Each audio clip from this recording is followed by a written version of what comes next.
We've gathered today and tomorrow to bring hope for a cancer-free future. At this time, I would like to introduce to you a special guest we have with us this evening. Valerie Willman is a clinical psychologist licensed in the state of Hawaii. Dr. Willman earned a master's in counseling from Purdue University and PhD in psychology, specializing in sports and performance psychology. Val has a unique gift that enables her to encourage and bless others. Through dedication in developing her talent, Valerie Willman earned 27 national and 5 Grand National World Championships in the sport of baton twirling. She was selected as Purdue University's 13th Golden Girl, a representative of the university and the leader of the 450-member All-American Marching Band. Dr. Willman has many that is good. Dr. Willman has many testimonies of God's faithfulness in her life. Her most recent challenge has been conquering the diagnosis of cancer. Please welcome our very own Hero of Hope cancer survivor, Dr. Valerie Willman.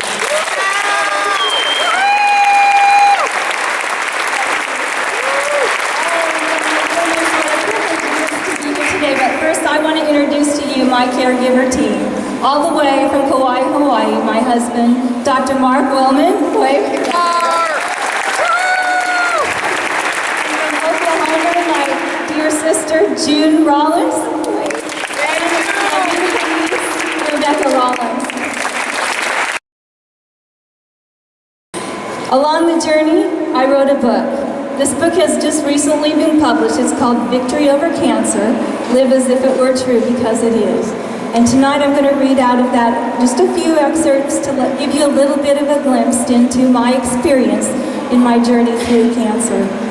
You know, on the first page, I could have said, welcome to my biggest nightmare, because I think most of us would agree that in terms of listing the things that you don't want to have happen in your life, you would probably, and so would I, put getting diagnosed with cancer at the very top of the list. Because even today, cancer is still associated with death. Yet, there are many, many blessings along the journey. So I might also say, welcome to my biggest blessing. But I would like to read to you what happened on what I call D-Day. D-Day took on a new meaning for me on May 5th, 2008, about 8:30 a.m. That was Diagnosis Day. That was when my doctor called to let me know that a biopsy sample had been analyzed and the results indicated that I had intraductal carcinoma, the most treatable form of cancer. My mind raced as I futilely attempted to process those words. Cancer? Most treatable? Didn't she mean curable? What do we do now? What am I supposed to do now? How am I going to break the news to everyone? My poor husband. Oh no, my parents. What about my sister? Our church, friends, family, clients. How am I supposed to break that news to all the precious ones that God had sent into my office to get help from me? Truly, cancer changes everything. It changes the way you look at life in general. You will think differently after being diagnosed with cancer. It will change your body, it will change your mind, it will change your life, but it will also change your spirit, and that is where hope can enter into the picture. I said there were a lot of blessings along the route. Well, let me tell you about one of the blessings that we encountered just as soon as we started sharing with other people. We had a home group from our church that was meeting at our little apartment. We had 26 people crammed into the living room, and it was our second week of meeting, and we were planning to meet 16 weeks. Well, we knew that the cancer diagnosis was going to affect that, and so we called them all together and we shared the diagnosis with them. And we almost wished that we hadn't, because you could have heard a pin drop on our carpeted floor. But moments after we shared the diagnosis, it was amazing. They zoomed in, surrounded Mark and I, and they put their arms on me and they started to pray. They put their arms on each other and they shouted out to God, and they claimed a scripture that we have claimed throughout the process. It's Isaiah 54:17, and it says, "No weapon that has been formed against you will be allowed to prosper. And every tongue lashing out against you, you will condemn, because this is the heritage of the children of the Lord. At that moment, I have to tell you that we felt so much care and so much comfort, so much peace and safety. And it wasn't the only moment that we had. In fact, we shared the cancer diagnosis with many people, and they came running. I'm sure many of you have experienced the same thing. It's amazing the heart that people have in a life or death battle, and that's what cancer is, a life or death battle. We're linking arms together, and we are marching through this battle together. And I'll tell you what, we'd like to just high-five each other and go, yeah, baby, let's go through life and let's celebrate the victories. And that's fun to do, but it will not link you together like cancer does. Cancer and anything that provides a trial and suffering and things like that, anything that you get in life, that you have to go through that type of process, will link you at the depths of intimacy that nothing else can. I have seen this as a psychologist as I walk through things with my clients, and I have experienced it firsthand as a cancer survivor. And so there were treatment decisions that we had to make. And I'll tell you a little bit about our treatment decisions. We really knew that we should consider that Eastern form of practice and treatment. However, we also knew that we had scientifically minded families, and they wouldn't just go for that type of treatment. And so what we did is we considered both. However, we had no idea what we were inviting into our journey. As Mark and I shared our Eastern medicine approach to cancer treatment with our scientifically minded families and friends, we received a lot of resistance. It was just the beginning of what would progress into an all-out war between our Eastern and Western medical practitioners. Truly, we invited a battle of those diverse perspectives into our lives. Well, here is an illustration of what happened. We got my Chinese doctor on one side of the continuum, and he's saying, I will be giving you chemical treatments, just like chemotherapy, but my chemical treatments will treat your cancer directly. And so I don't want them messing around with that tumor, and I sure don't want them butchering your arm, taking the lymph nodes out of your arm to analyze it. If you do what they say to do, you will surely die. And at the other end of the spectrum, we have my Western medical practitioners saying, you have a cancerous tumor inside of you, and it's got active cancer in it, and so we need to remove it. And not only that, but we need to take your lymph nodes and analyze them just in case the cancer is spreading through your body. Oh my goodness, if you do what he says you should do, then you're surely going to die. So we're standing in the middle, and of course there's well-meaning people coming in telling us, you know, if you just drink goji juice for the next 3 months, you're going to cure your cancer, or eat wheatgrass, or go visit your chiropractor. You know, those types of things, well-meaning, very compassionate people. Okay, and we're standing in the middle going, what do we do, God? What do we do? Claiming Isaiah 30, which says, you may be given the bread of adversity and water of affliction, but you know what? Your teachers are going to be hidden no more. You will hear a voice behind you saying, this is the way, walk in it. And sure enough, we decided to walk both directions. Before my first surgery, there was a battle going on inside my head, and that battle was with fear. I suppose this is a normal reaction to the cancer diagnosis, but it is one that is seldom discussed among Christians. Maybe that is because fear is known to be from the evil one, and there is a shame attached to that fact. And sometimes it will consume us. After all, the Bible says 366 times, do not fear, once for every day. Yet there was one night when I laid awake ruminating about my condition. It was like God was allowing me to cognitively rehearse each and every horrific possibility that I could conjure up. What if it just progressed so slowly that I had to go into the hospital, and everyone had to do fundraising to pay for our medical expenses, and it was years before I was taken home. That was my biggest fear. When I finally got to my biggest fear, it was like God gave me an option. He said, all right, you choose. Val, you choose. I'll take you home now, all right? And you get up to heaven with me, and what you will see is you will see a big line of people that are there to say thank you for the way you lived your life. But you will see the end of that line. Now, you do it my way.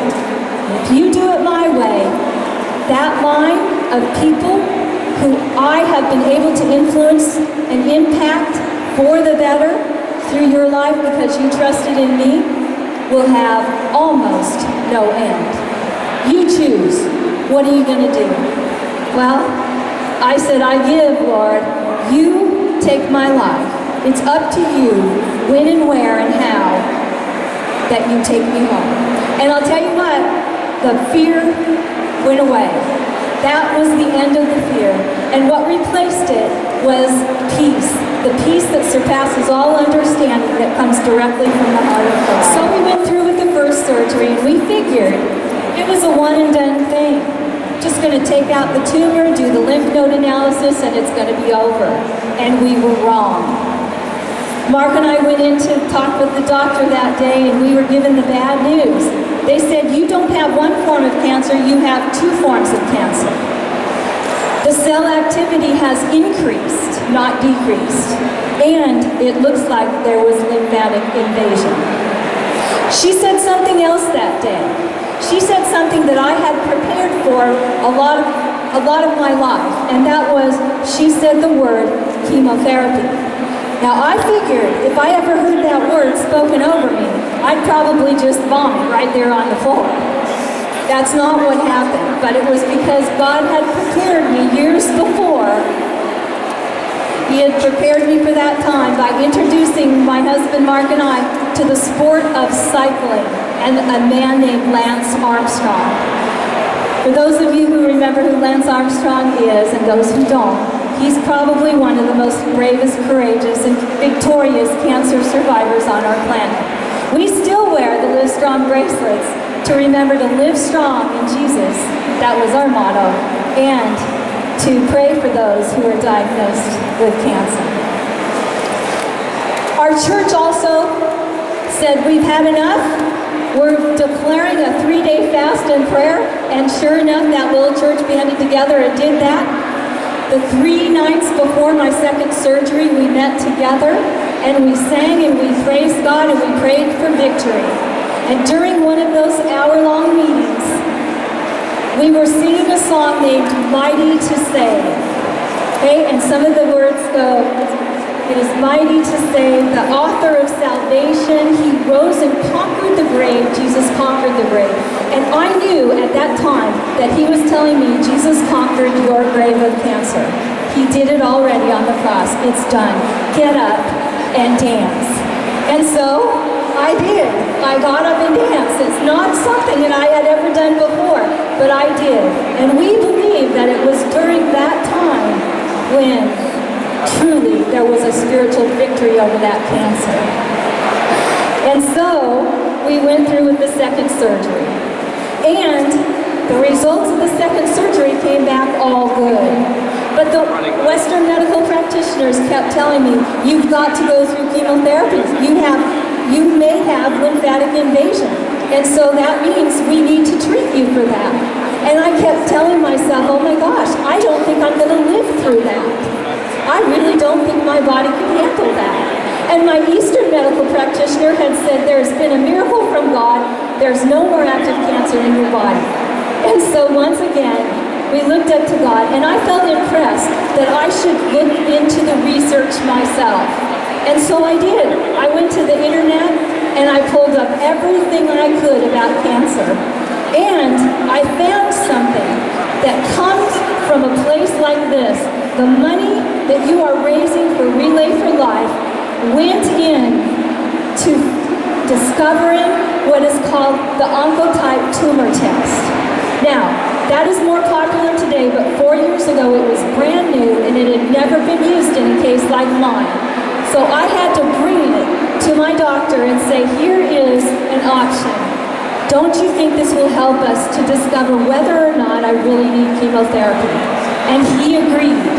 And so I skipped out of the office that day, not realizing what I would get the next time I went into the office. I will never forget that final day of going into the office. As I entered the office, I was whisked into the hallway where the nurse took my vitals. Then she informed me that my Oncotype DX breast cancer assay score was in. My initial reaction was, in what? I had no idea the tumor testing could happen so quickly. After all, the doctor would have to first get in touch with my breast surgeon and then the hospital and then the laboratory where my original tumor was and move it over to be tested, and alongside dealing with my insurance company, oh my gosh, especially in Hawaii, these things just take time. I was dumbfounded.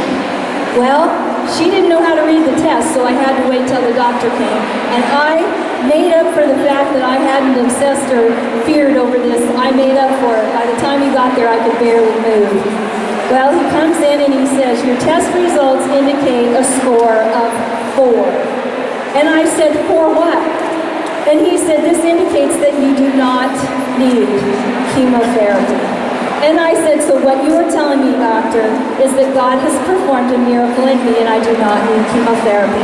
And he said, yes, God has performed a miracle in you and you do not need chemotherapy.